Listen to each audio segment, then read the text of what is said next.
Bonsoir à toutes et à tous. Donc, je m'appelle Pierre Gaffier, je suis professeur de cinéma et réalisateur.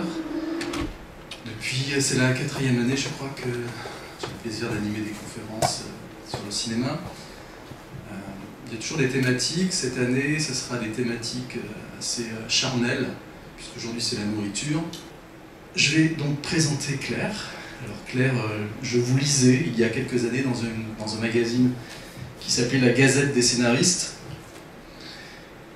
Qui êtes-vous? Que fîtes-vous? D'où sors-je? J'avais le bonheur à l'époque d'être la rédactrice en chef de la Gazette des scénaristes. Aujourd'hui, je me suis racheté une conduite. Je suis scénariste essentiellement pour des séries télé aux États-Unis. J'écris à côté de ça des livres sur la cuisine au cinéma. J'ai le bonheur d'avoir un site web qui ne parle que de ça. Je crois que c'est le seul site web consacré à la cuisine au cinéma. Et je suis l'auteur aujourd'hui un roman, un deuxième qui sort très bientôt, un roman policier, gastronomique et de voyage. Alors juste quelques petits mots simples. 3 anecdotes, plutôt que des théories, je préfère de loin les anecdotes. Il y a 20 ans, j'étais dans un laboratoire et j'ai entendu un cinéaste qui nous a quittés qui s'appelait Édouard Molinaro. Et j'étais assis à côté de lui, un peu par hasard, il y avait une salle d'attente dans un laboratoire qui s'appelait Telcipro, et il a dit « C'est le film qui va sauver la Gaumont ». Et je ne savais pas de quel film il parlait. Il venait de sortir d'une projection privée du Dîner de cons. Et effectivement, le film a sauvé la Gaumont. C'était une époque où la Gaumont ne marchait pas si fort que ça. Donc, la nourriture au cinéma est avant tout quelque chose qui rassemble. Pensez à des films qui, par exemple, Lars von Trier, quand il a créé le Dogme, Breaking the Waves a très bien marché, mais le film qui a pérennisé le Dogme, c'est Festen, un film sur la nourriture, un film sur un repas.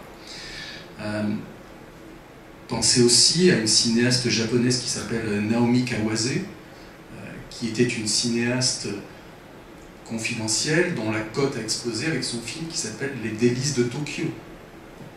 Pensez aussi à la manière dont Jean-Pierre Bacri et Agnès Jaoui ont été révélés. C'est par un film qui se passe pendant un repas, quasiment en temps réel, une pièce de théâtre puis un film, qui s'appelait Cuisine et dépendance. Donc la nourriture, le repas, c'est quelque chose c'est aussi une figure de style. On le verra dans la soirée. Autre chose, une autre anecdote beaucoup plus récente. Il y a eu un festival du cinéma indien à Paris, qui a lieu sur les Champs-Élysées.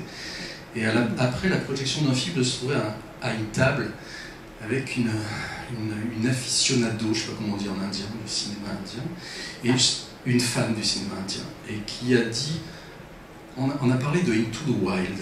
Et cette dame a dit, elle avait l'air pourtant saine d'esprit, elle a dit Into the Wild, quel navet ce film, et ce pauvre mec là qui ne sait même pas reconnaître 2 champignons à la fin. Pour ceux qui n'ont pas vu Into the Wild, c'est un film magnifique, adapté d'un livre magnifique, qui raconte l'histoire d'un homme qui quitte sa famille, qui donne son argent une bonne heure et qui décide de traverser les États-Unis en sac à dos sans rien et qui meurt parce qu'il n'a pas su reconnaître 2 champignons. Il avait pourtant le livre, etc. et il en meurt. Et donc ce jour-là, je me suis compris, alors je ne vais pas faire une théorie des genres sur la nourriture, peut-être un homme aurait pu me dire la même chose, mais je pense que la nourriture, c'est aussi quelque chose qui sépare. Vous allez le voir avec des extraits, les repas au cinéma, on vante le vivre ensemble, mais souvent les repas sont aussi des clashs. Dès la première tarte à la crème. Dès la première tarte à la crème. Un exemple, si vous voulez, on pense souvent que Kubrick a coupé dans Eyes Wide Shut des séquences de partout. Non. La seule fois où, à ma connaissance, Stanley Kubrick s'est auto-censuré, et il le dit lui-même, c'est dans Docteur Folamour, où il y avait une séquence de tarte à la crème, justement, entre les généraux américains dans la salle autour d'un buffet. Voilà, ils étaient en train de lancer une guerre nucléaire avec les Russes. C'est du cinéma. Hein. Et tout d'un coup, il y a une séquence de tarte à la crème qui était filmée, il y a des images qui circulent, et Kubrick a dit « mais les gens n'y croiront pas », alors que ça sortait d'un livre. Donc la nourriture, c'est aussi quelque chose qui clive. Et puis, la dernière anecdote, c'est que je suis allé voir un ami restaurateur, je lui ai dit quelles sont pour vous les séquences de nourriture, de repas qui vous ont le plus marqué. Il y a eu un petit moment de silence, il était entre deux services, donc il était occupé, et il m'a dit Matt Damon dans Seul sur Mars. Pour ceux qui n'ont pas vu Seul sur Mars, c'est un film de Ridley Scott, d'un homme qui est donc en orbite, qui arrive sur Mars, qui est astronaute, qui arrive sur Mars. Et bon, bien sûr, le film est plus récent que beaucoup de ceux qu'on va voir aujourd'hui, mais j'ai trouvé intéressant cette problématique-là, qui aujourd'hui, dans les films de super-héros, qui captent quand même 70% des entrées, les gens ne mangent plus, par définition. Un super-héros n'a pas le temps de manger, c'est pas distingué. Iron Man, j'ai eu beau passer les films les uns après les autres, c'est très difficile, Spider-Man et toute la clique, c'est très difficile de trouver des séquences de repas, parce que c'est en adaptation aussi avec nos modes de vie, qui fait que les repas occupent beaucoup moins de temps dans nos vies, et donc beaucoup moins de temps au cinéma. Et la dernière petite chose, c'est que, je ne sais pas si vous avez vu ce film allemand l'année dernière, qui s'appelait Toni Erdmann. Non, vous n'avez pas vu ce film. Tout le monde, ouais, je vous conseille de le voir, c'est le film dont tout le monde pensait qu'il aurait la Palme d'Or, de Maren Ade. Et il y a une séquence sexuelle, on pourrait dire, c'est une femme donc, qui ne pense qu'au travail, que le père n'arrive pas à mettre la main sur sa fille. Il y a une séquence sexuelle qui a un rapport avec la nourriture.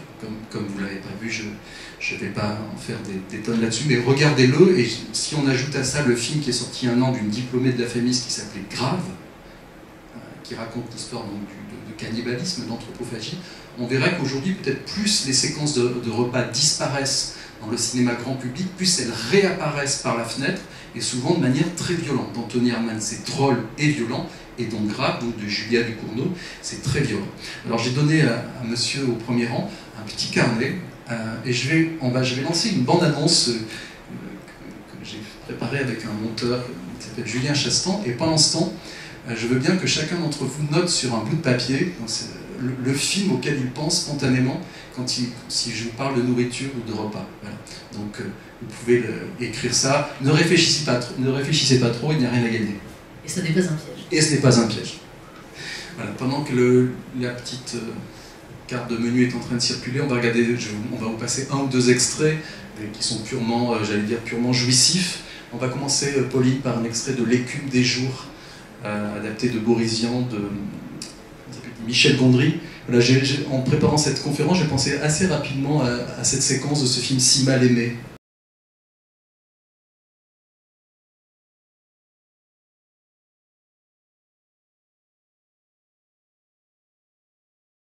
Est-ce que je pourrais savoir, tout simplement, Claire, pourquoi vous vous êtes intéressée à la nourriture en premier lieu?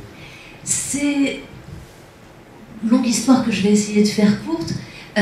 Quand j'ai arrêté de travailler dans la télévision, le cinéma et l'Internet, j'avais envie d'écrire des livres sur le cinéma. Et c'est là que je me suis aperçue que plus personne ne les éditait et que probablement plus personne ne les lisait.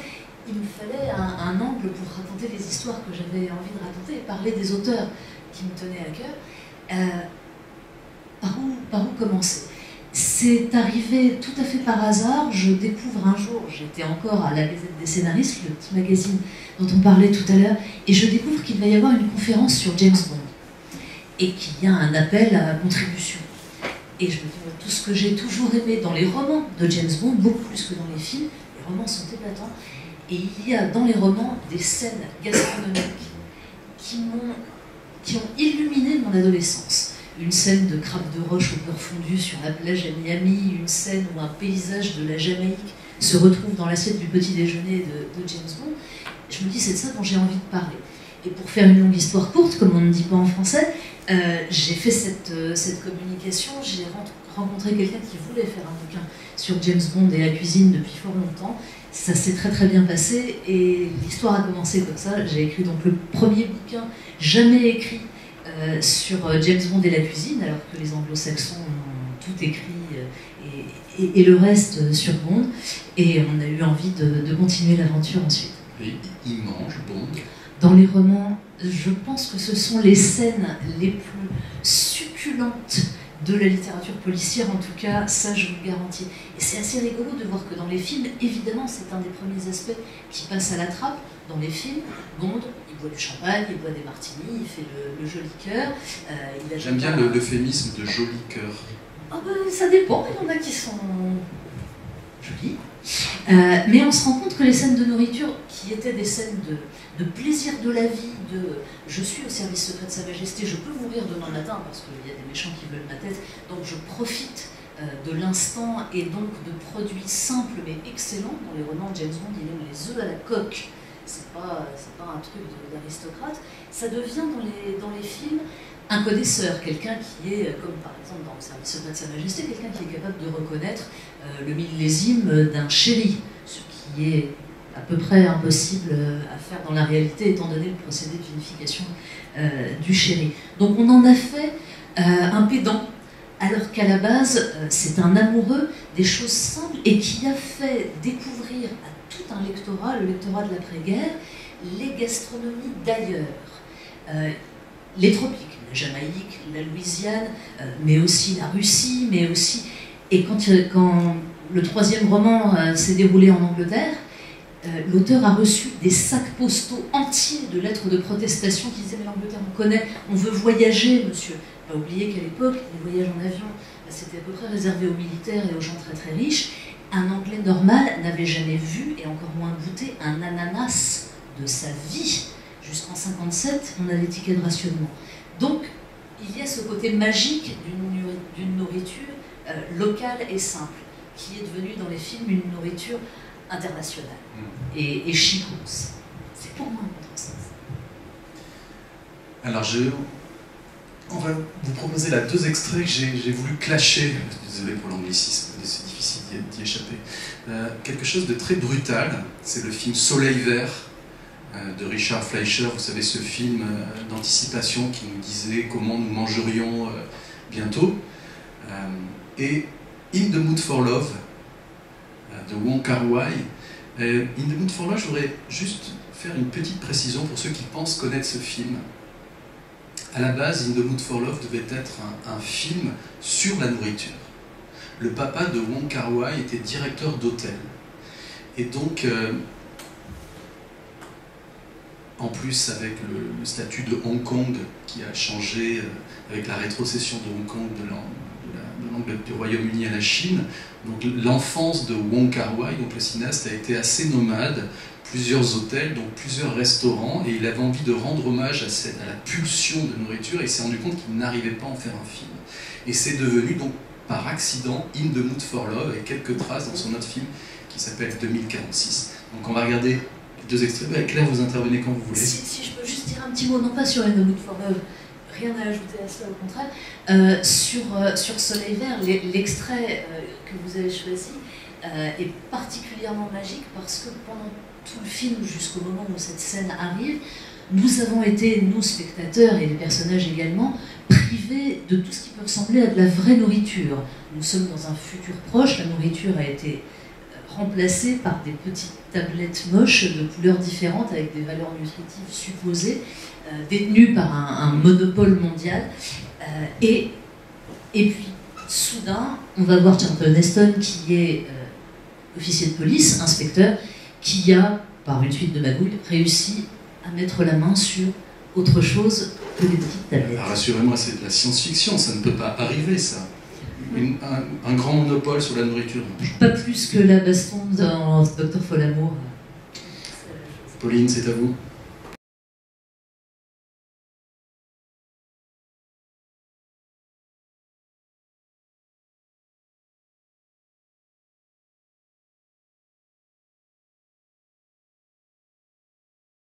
Et là, c'est intéressant dans In the Mood for Love, cette idée de ce couple, enfin ce couple adultérin qui n'arrive pas à passer à l'acte, qui est bridé, qui hésite, qui se côtoie, l'homme et la femme se côtoient tous les jours sur le lieu de travail, mais n'osent pas passer à l'acte.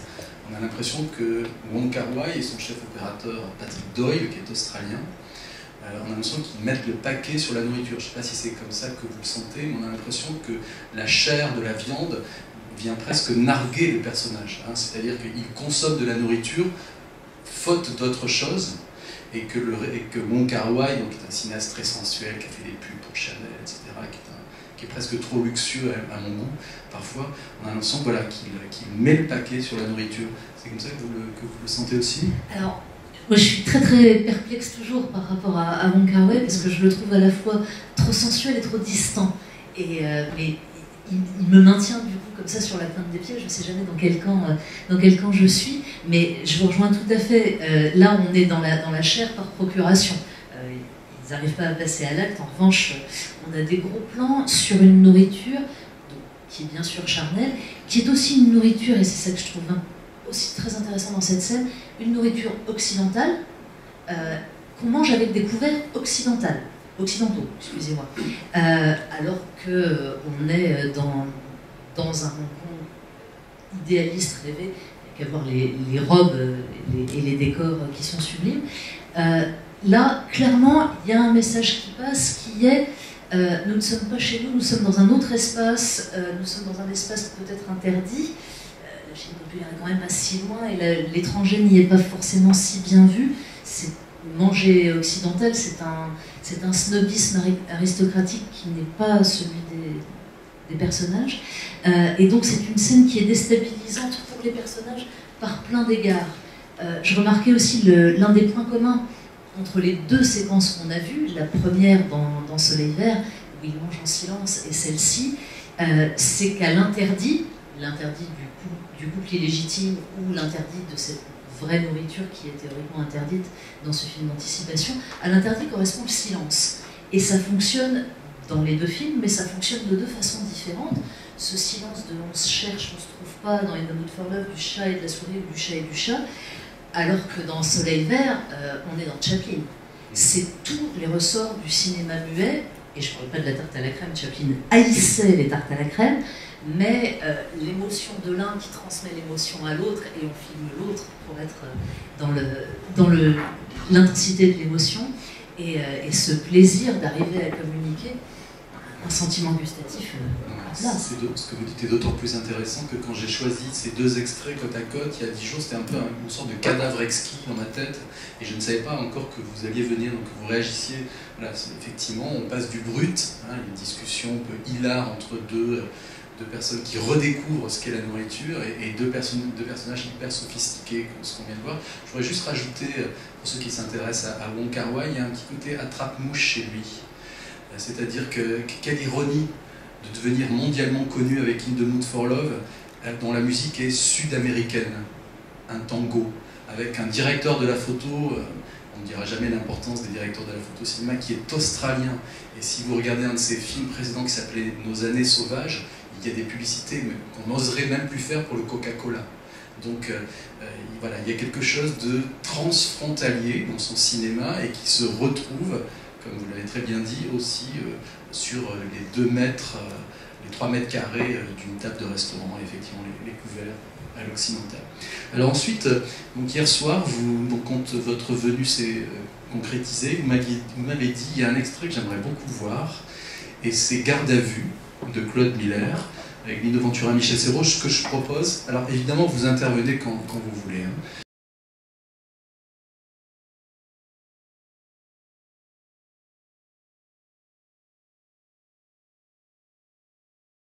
Ne serait-ce pas l'adaptation d'un roman américain qui, incroyable, s'appelait À table? Tout à fait. C'est absolument ça. Et on retrouve un cercle de gastronomes autour de ce film, que ce soit Miller, Lino, bien évidemment, dont l'appétit n'est plus inventé, un certain Michel Audiard, au dialogue, qui n'était pas le dernier face à un civet de lièvre, et on a cette tension de deux grands fauves de part et d'autre de la table. Alors, je vais vite, parce que j'ai des tonnes de trucs à dire sur cet extrait, mais je vais essayer d'être un petit peu cadré. Évidemment, ce qui m'intéresse dans cet extrait, c'est la réplique qui n'intéresse personne. C'est le divisionnaire dans son cocktail mondain qui prend son petit canapé de limpe et qui fait, comment expliquez-vous cela? Ça a la couleur du caviar, ça a même l'apparence du caviar. C'est une réplique qui n'intéresse personne et qui intéresse encore moins le spectateur au moment où elle tombe. Elle tombe pile au milieu géométrique du film, à la 43e minute. On vient de passer 43 minutes enfermés dans le bureau avec Lino Ventura et Michel Serrault, à essayer de détricoter une affaire horrible d'un assassinat de petite fille. On n'en peut plus, ça commence à sentir le poney, Guy Marchand en rajoute une louche, on est extrêmement content de sortir sous les ordres de la République, c'est le cocktail du 31 décembre. Et donc, on ne calcule absolument pas ce divisionnaire qui est mondain et vaguement veule quand il nous fait sa petite tirade sur les œufs de limbe. Et ce qui m'a beaucoup intéressé, c'est que d'abord, c'est une façon très élégante de dire une chose très galvaudée dans un film policier, à savoir les apparences sont trompeuses. Elle est tellement élégante et dissimulée, cette façon de faire, qu'on n'écoute pas le divisionnaire quand il nous dit ça. On le prend pour le mondain qu'il est, on dit mais oui c'est ça mon chéri, les apparences sont trompeuses et nous les spectateurs, comme Lino Ventura, allons nous faire balader jusqu'à la dernière minute du film, on n'écoutera pas le conseil du divisionnaire. On l'écoute d'autant moins que le film sorti en 81, tourné en 80, on est au moment où, curieusement, les œufs de Limpe, les fameux œufs de Limpe, viennent d'arriver sur le marché français. Ça n'existait pas avant, c'est une nouveauté. Et vous n'imaginez pas, vous ne pouviez pas pousser la porte d'un ami sans tomber sur des petits canapés d'œufs de Limpe. Donc il y en a partout. Donc tout le monde en parle et donc tout le monde a cette réplique-là, plus ou moins du divisionnaire. Donc on ne l'entend pas. On ne l'entend pas quand il nous dit « Attention, les apparences sont trompeuses, celui que vous pensez être le coupable ne l'est peut-être pas ».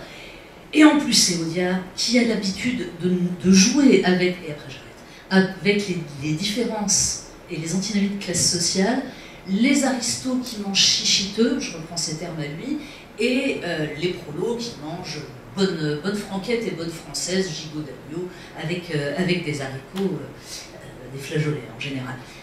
Et là, on a cette opposition de Lino face à notre divisionnaire chic qui semble extrêmement déçu face à ces petits toasts. Ce que la scène dit en fait n'a rien à voir avec les œufs de Limbe.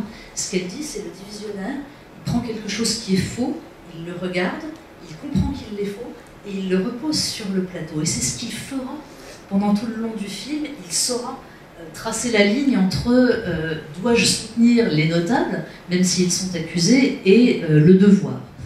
Il y a pour moi tout dans ce toast. Après les œufs de Limbe, ce fut l'aveugle du Tarama, vous vous souvenez, dans les années 90. Pour ceux... bien faire quelque chose de ces œufs de Limbe. Voilà.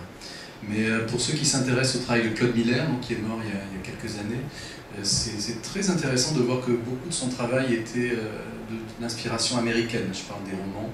Il a fait Mortelle Randonnée aussi, que nous avions vu dans une conférence il y a 2 ans. Et je serais curieux, donc, par rapport à ce que vous venez de dire, de savoir si dans le roman initial américain, il y avait, comment est-ce que les œufs de Limbe étaient décrits? Est-ce que c'est une séquence qui a été rajoutée? C'est une complicité entre Audiard et Jean Herman, qui est le scénariste principal du film, un très très grand écrivain. Connu sous le nom de Jean Vautrin. C'est Jean Vautrin pour ses romans policiers, et Herman quand il est scénariste. Et c'est typiquement là du Audiard, qui nous a déjà fait le coup dans Un taxi pour Tobruk avec les escargots chassés par le prisonnier allemand dans les dunes. Donc il a l'habitude, quand il écrit des films très noirs, Monsieur Audiard, ce qu'on oublie un petit peu, il a l'habitude d'utiliser la nourriture pour dire des choses extrêmement importantes sur le thème du film. Dans Un taxi pour Tobruk, c'est oui, les Allemands peuvent manger avec les Français. Là, en l'occurrence, c'est attention, vous êtes sur une pente glissante. Mais souvent le repas, et il y a plein de petits sens cachés.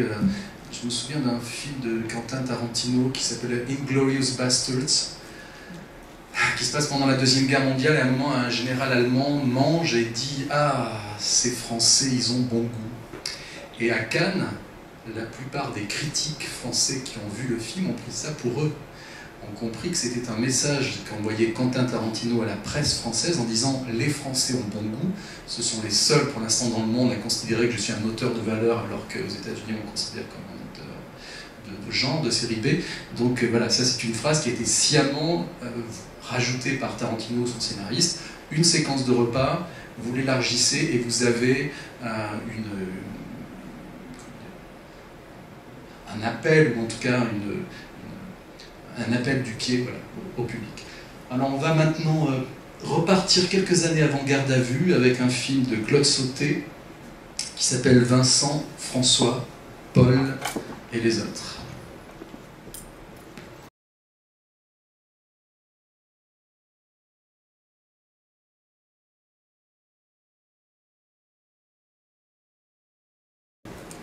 Donc Claude Sauté, qui est souvent considéré comme un cinéaste bourgeois, ce qu'il n'est pas du tout, à mon avis, dans beaucoup beaucoup de ces films, il y a au contraire des allusions anti-bourgeoises, pour autant que cette expression veuille dire quelque chose. C'est un film qui est 5 ans après mai 68 et 2 ans avant la crise pétrolière. Le chômage en France doit être à 2%, les problématiques que montre le cinéma sont des problématiques indolores. Si vous comparez avec un film qui s'appelle Mes meilleurs copains, de Jean-Marie Poiret, avec Gérard Lanvin, Jean-Pierre Bacri, il y a à peu près la même séquence à la fin des années 90 avec l'intellectuel de gauche qui, je cite dans le film, pique l'argent du contribuable de droite, etc., etc. Et ça dégénère de la même manière. Sauf que dans ce film-là, qui est dialogué par Jean-Loup Dabadi, il n'y a pas de terreau social qui justifie ça. C'est donc une volonté, par une séquence, de faire clasher les choses. Je veux, évidemment, Claire, il faut laisser rebondir sur ce film, mais pensez à La vie d'Adèle. Dans La vie d'Adèle de Abdelatif Kechiche, les 2 repas que l'on voit chez Adèle, dans les quartiers ouvriers de Lille, si ma mémoire est bonne, et ensuite chez les parents de Emma, la jeune femme riche dont elle tombe amoureuse, qui joue par Léa Seydoux. Évidemment, la manière dont les repas sont filmés, les repas de famille, disent tout. C'est-à-dire qu'ils sont bien orchestrés par le réalisateur. On est directement, comme Antoine de Maximi, là j'irai dormir chez vous, on rentre par la cuisine, on rentre dans un monde. Qu'est-ce que ça vous évoque, cet extrait de film? Cet extrait, je crois que j'ai vu 1 million de fois et j'y vois des choses différentes à chaque fois. Ce qui me frappe à l'origine, c'est le rythme de la scène. C'est-à-dire qu'on commence, c'est un dimanche avec des amis, avec un gigot, et c'est exactement ça que devrait être un dimanche idéal, et on voudrait avoir des copains comme ça. La scène commence comme ça, elle vire à l'aigre, très vite, et on se dit que ça y est, c'est fichu, et que d'autres vont également quitter la table. Et ça rebondit, Depardieu suggère qu'on fasse une petite mayonnaise. Mayonnaise, c'est pas complètement gratuit, même si c'est peut-être de l'impro, je suis pas sûre, mais en tout cas, une mayonnaise, c'est quelque chose qui apporte du liant. Il faut émulsionner l'huile et le jaune d'œuf, donc recréer une émulsion et donc recréer un tissu. Et derrière, on a Reggiani qui claque la porte, et Montand, qui a un rôle presque muet là-dedans et dans quasiment la moitié du film, qui fait tout avec sa gestuelle, ses émotions. Pour moi, c'est une réflexion sur le rituel du dimanche. C'est la messe laïque, avec ce gigot qui est de quasiment tous les plans, et quelqu'un qui décide de ne pas jouer le jeu et de casser le syncrétisme qu'il y a autour du gigot. Vous avez des remarques, des questions? Moi, je ne sais pas si elle est très claire, ma question. C'est quelque chose que je ressens.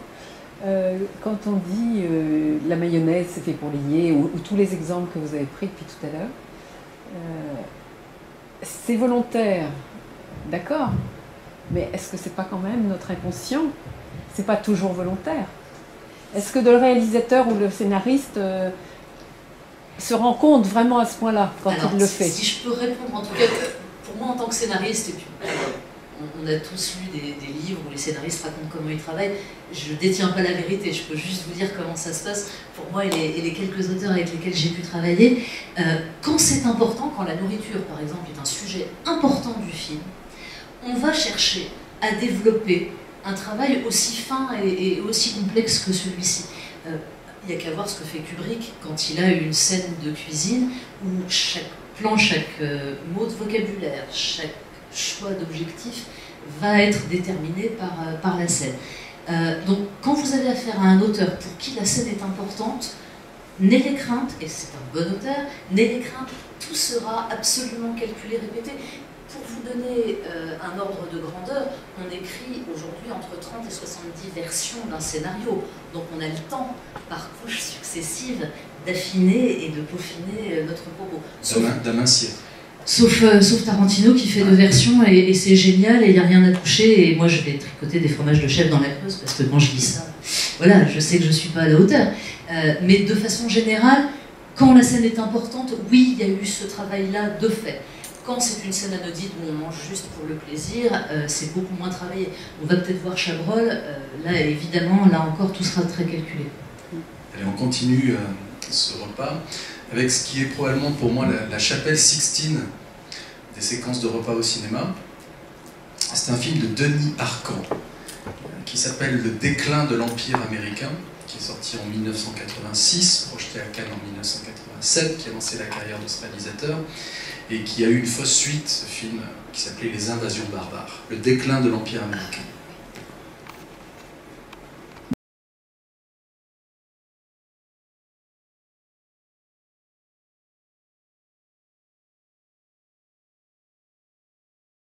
Pour ceux qui n'ont pas vu le déclin de l'Empire américain, c'est une tragédie en 3 actes, mais qui ressemble justement à un repas. Le matin, pendant que les femmes font de l'aérobic, on disait ça comme ça à l'époque, Jane Fonda vendait des cassettes VHS pour rester mince, ce sont les hommes dans le film qui préparent le repas, donc qui cuisinent, j'ai oublié le nom de ce... Un coulibiac de saumon. Un coulibiac. Ensuite, il y a le repas, et ensuite, après le repas, il y a la digestion, et en l'occurrence, dans le film, le vomi. C'est-à-dire que tout ce qui a été quelque chose qui soude le matin les femmes d'un côté dans leur club de sport et les hommes de leur côté dans la cuisine, a son plateau dans le scénario, et ensuite, ça part en cacahuète. Et je me souviens d'une remarque de Bertrand Tavernier, que je questionnais sur ce film, en lui disant, mais vous savez, Bertrand Tavernier, je trouve que le déclin de l'Empire américain, c'est tout ce que le cinéma français n'arrive pas à faire. Et il m'a cloué le bec. Je suis toujours pas d'accord avec sa remarque, mais j'ai trouvé sa remarque intéressante. Il m'a dit, oui, mais tout ça, c'est très nouveau pour eux, sous-entendu les Québécois. C'est-à-dire qu'il partait du principe que ce discours libre sur la sexualité, autour d'un repas et autour de peut-être des lignes qui se croisaient sur les emplois du temps féminins qui travaillaient de plus en plus et masculins, selon Bertrand Tavernier, que j'admire énormément, pour lui, le cinéma français n'avait pas besoin de le faire. C'était déjà dans les mœurs, c'était déjà, selon lui, dans les téléfilms, c'était déjà pour lui au cinéma. Alors pour les Canadiens, c'était nouveau, et donc il y a aussi le charme de la langue autour de ce repas. C'est une très très jolie vision, je ne suis pas d'accord non plus, malgré l'infinie admiration que je porte à Bertrand Tavernier, mais ce que j'aime beaucoup, c'est que dans le montage que vous avez réalisé, on voit réellement les temps du film. L'avant-repas, où en fait il picole parce qu'il est 11h midi et qu'on prépare la cuisine, et donc les hommes tout seuls, on ne voit pas les femmes, le repas qui les rassemble, l'alcool qui n'est plus le même, on est passé du vin blanc au digestif et qui les sépare. Et si je puis me permettre, pour moi, il y a c'est pas un 4e acte, mais un épilogue assez musclé avec les médicaments qui remplacent toutes les nourritures. On a vu effectivement les somnifères, mais il y a un autre épisode médical que je ne vais pas révéler si certains ne l'ont pas vu, mais qui va clore le film d'une façon assez noire. Et avec cette couche supplémentaire qui est la guerre atomique. C'était très, à l'époque, il y avait les missiles en Europe qu'on installait, les Russes installaient des missiles, Ronald Reagan en installait aussi en Europe pour répliquer.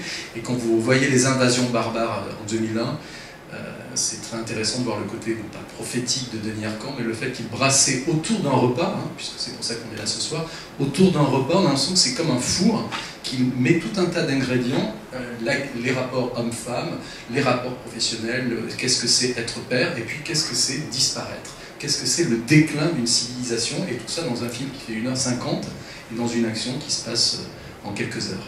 Et où on mange russe, c'est quand même pas tout à fait anodin qu'en pleine Amérique du Nord, on serve un plat russe dans un contexte de guerre atomique. On va regarder un film de Louise Buñuel, alors je sors du programme, Pauline, qui s'appelle Le charme discret de la bourgeoisie 1972, qui a été écrit par Jean-Claude Carrière.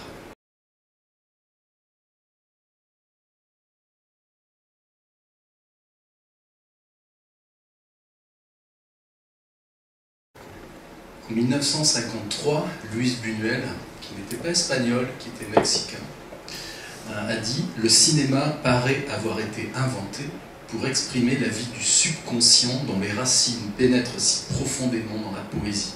Cependant, presque jamais, le cinéma ne l'use à cette fin, ne s'en sert à cette fin, l'inconscient, le subconscient. » Quand Magritte fait une toile qui s'appelle « Ceci n'est pas une pipe », on a envie de dire que quand Buñuel montre cette séquence, il ne montre pas un repas, il montre autre chose.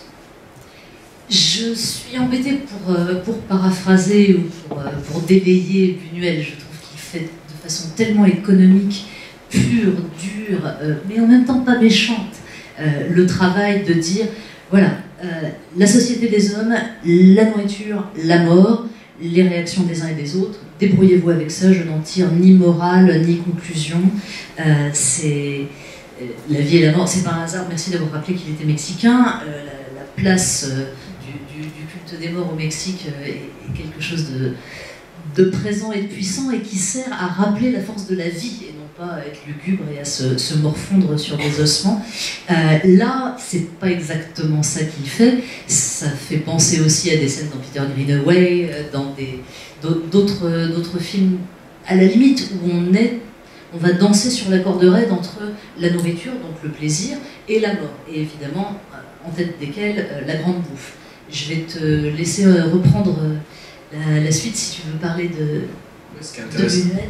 Oui, non, pas forcément sur Buñuel, mais ce que je trouve intéressant, c'est que ce film, justement, il est 3 ans avant la grande bouffe. Et que donc, il est quasiment contemporain de Vincent François Paul et les autres.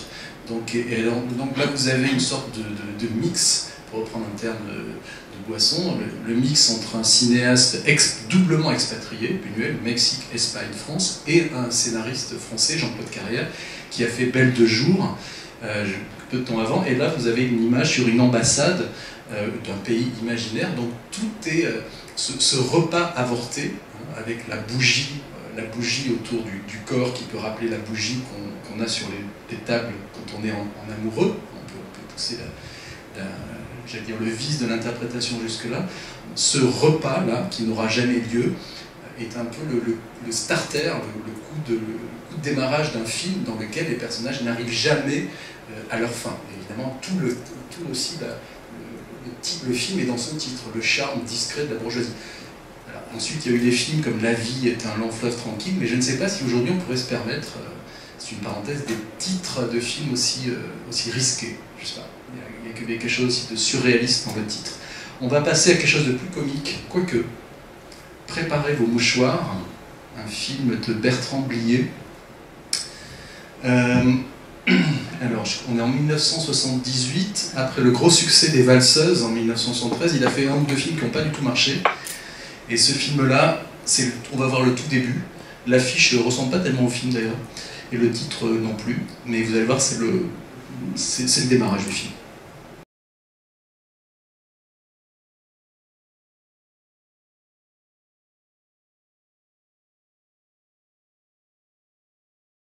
D'abord, juste un petit détail, peut-être a-t-il son importance, le film ne se passe pas à Paris. Il se passe dans le nord de la France. Alors à un moment il dit « essayons d'être modernes ». Alors il y a peut-être dans le film cette idée de « essayons de vivre à la parisienne ». Mais il y a aussi quelque chose chez Bertrand Blier qui est un peu... qui va dans l'ultime. On a tous vu cette séquence dans Les Valseuses où, sortie de nulle part, Brigitte Fossé donne la tétée à Patrick Devers. Dans un compartiment de train. Le film était interdit au moins de 18 ans. J'avoue qu'à l'époque, j'avais été très très marqué par cette séquence-là. Et il y a cette idée quand même sous-jacente. Et en plus, cette femme qui n'est pas française, Carole Laure, c'était à l'époque de Romy Schneider, de Jane Birkin, où beaucoup d'actrices françaises refusaient des rôles, comme Monica Bellucci dans Irréversible, et donc on faisait souvent appel à des personnages un peu qui sont des aliens. Carole Laure n'est pas française, elle est québécoise, mais il y a quand même un petit côté la femme trophée dans ce film. Derrière la comédie, il y a quelque chose d'embarrassant. Comme dans Les Valseuses, c'est les hommes qui projettent et qui imposent leur fantasme sexuel à leurs compagnes, et les nanas s'en sortent ou ne s'en sortent pas selon les personnalités. Les Valseuses, c'est l'une après l'autre. Est-ce que ça vous intéresse? Il y a une scène dans La Valseuse où il y a un yaourt au frigo sur lequel je ne vais pas m'attarder, sauf que le yaourt est chargé de sang, assez graveleux, et là, de la même façon, je suis désolée, mais les premiers plans du duo de Depardieu-Carole Laure, avec une magnifique amorce gauche, c'est-à-dire ce qu'on voit en bas à gauche de l'écran, sur un plat de choucroute avec une splendide saucisse, alors qu'il est en train de lui expliquer qu'il faut qu'elle couche avec quelqu'un d'autre. Non, ça n'est pas un hasard, pour reprendre votre question de tout à l'heure. Monsieur Blier est un gros coquin qui aime beaucoup parler et montrer la nourriture, le sexe et parfois ensemble. On parlait de Valseuse, il y a une scène avec Jeanne Moreau où il déguste des huîtres, qui est une scène presque buñuélienne dans son surréalisme. On ne saura jamais s'ils l'ont rêvé ou pas. Donc là, très clairement, il y a l'opposition du côté charnel, terrien de Depardieu, qui est prêt à tout, mais d'abord, ça lui fait bien plaisir quand même. Et on arrive à table avec Devers, qui lui a un petit verre de vin blanc sec, une corbeille à pain, et c'est tout. Et donc on sait qu'on n'a pas affaire à 2 fois le même personnage, on a probablement affaire à une complémentarité qui est donnée dans le rythme avec lequel les répliques sont envoyées, qui est purement magique. Mais on a là clairement quelqu'un qui aime bien la vie, qui aime bien manger d'un côté, et un musicien qui donc théoriquement devrait être capable de vivre d'amour et de vin blanc si en d'eau fraîche. Des remarques, des questions? Moi je voyais dans le plat de choucroute, je voyais plutôt l'opulence de ce plat avec cette fille qui mange 3 fois rien, quoi. Vous avez tout à fait raison, oui, absolument. C'est le cadrage qui donne un petit peu plus de coquinerie qu'il ne devrait y en avoir dans un film bien sous tout rapport. Et c'est aussi parce que, malgré tout, Monsieur Blier régulièrement nous fait des plans comme ça. Mais vous avez absolument raison, c'est le contraste entre un plat extrêmement abondant, opulent, joyeux, et Carole Laure qui ne mange rien. Et c'est aussi c'est un balancement. Cette scène du début sera aussi en quelque sorte la scène de la fin, en tout cas c'est son image miroir. Mais ce qui vient de me frapper en le revoyant, et que je n'avais jamais vu, c'est que c'est aussi quasiment la scène du début de tenue de soirée. Pourquoi tu manges pas? Tu manges rien, tu fais des difficiles. On retrouve ce côté, je t'aiguillonne du côté de la vie, oui mais fiche-moi la paix. Je veux la vie mais pas forcément ton plat de choucroute en même temps. Blier, quand il veut caractériser, pas oublier qu'il était le fils de son père, donc un monsieur qui est capable de se taper un civet de lièvre, un sanglier et un gigot dans la même journée, avec Audiard et Gabin autour de la table. Monsieur Blier travaille sur le côté cuisine française et terroir, ça lui permet de raconter un personnage en 3 secondes comme ça. Merci Claire. On va maintenant passer à un film de Nanni Moretti qui s'appelle La chambre du fils. Alors, il y a des mauvaises langues qui disent que si vous voulez avoir une palme d'or à Cannes, il faut qu'un enfant meure. Pedro Almodovar a essayé avec Tout sur ma mère. Regardez cet extrait qui se passe après la mort de l'enfant.